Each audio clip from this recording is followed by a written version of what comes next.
मेरा नाम निशा है। मैं 22 साल की लड़की हूँ। मैं नोएडा में रहती हूँ, पर मेरा घर जो है वो आगरा में है। मेरी मम्मी अभी किसी काम से आगरा गई थी, तो मैं और मेरे पापा दोनों नोएडा में ही थे। मेरे पापा को सैटरडे संडे की छुट्टी होती है, तो हम दोनों फ्राइडे रात को आगरा के लिए निकल पड़े थे, ताकि हम उधर से मम्मी को लेकर भी आ जाए। नोएडा से हम लोग 6 बजे निकले थे। कार में मैं और पापा दोनों ही आगरा जा रहे थे। मेरे पापा की नज़र मेरे पर पहले से ही थी। वह हमेशा मेरे शरीर को निहारते रहते थे। जब से जवान हुई तब से ही उनकी आंखें मेरे ऊपर हमेशा रही है। मेरे मम्मी को इसका कोई फ़र्क नहीं पड़ता। मेरी मम्मी भी किसी लड़के के चक्कर में रहती है, उसके साथ घूमती है। वो जब घर में एक कैरेक्टर लेस हो तो फिर कोई क्या कर रहा है, अच्छा कर रहा है या गंदा कर रहा है, किसी को कुछ समझ नहीं आता, ना फर्क पड़ता। मेरी मम्मी कभी मेरी सपोर्ट भी नहीं करी, क्योंकि वह खुद वैसी ही है। जब घर में सब लोग कैरेक्टरलेस हो तो एक इंसान सही नहीं रह सकता। मैं उसी में से ही थी। मैं कोशिश करती थी कि मैं ऐसा कुछ भी नहीं करूं जिससे मेरी इज्जत पर आँच आए। इस वजह से मैंने कभी किसी बॉयफ्रेंड लड़के के चक्कर में नहीं रही। तो आपको समझ आ गया कि मेरा परिवार कैसा है। ऐसे में जब अकेला इंसान हो और उसके साथ एक लड़की हो, अंधेरी रात हो, हाईवे हो और हाईवे पर कोहरा हो, तो बातें और भी आसान हो जाती है। वही मेरे साथ भी हुआ है। 7 बजे के करीब हम लोग यमुना एक्सप्रेस वे पर थे। 45 मिनट चलने के बाद आगे जाकर काफ़ी कोहरा हो गया था, तो पापा बोले कि कोहरे ज़्यादा हो रहे हैं और हवा भी चल रही है, तो अगर थोड़ा देर रुक जाएंगे तो हवा कोहरे को उड़ा ले जाएगी।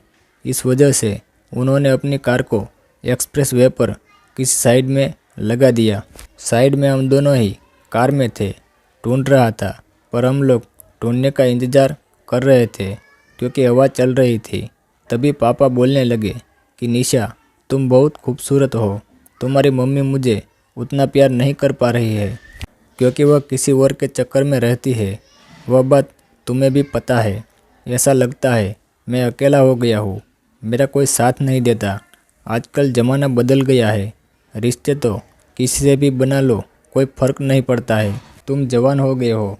मुझे लगता है कि हम दोनों को एक दोस्त की तरह अब रहना चाहिए। मुझे पता है तुम्हें भी जेब खर्च की बहुत ज़्यादा ज़रूरत है, पर उतना तुम्हें नहीं हो पाता जितना होना चाहिए। तुम्हारे दोस्त सब अच्छे अच्छे कपड़े पहनते हैं, ब्रांडेड जूते पहनते हैं, पर कई बार मैं देखता हूँ कि तुम वैसे नहीं पहन पाते हो जैसा तुम्हें पहनना चाहिए। मुझे पता है तुम्हें अभी नौकरी करने में समय है।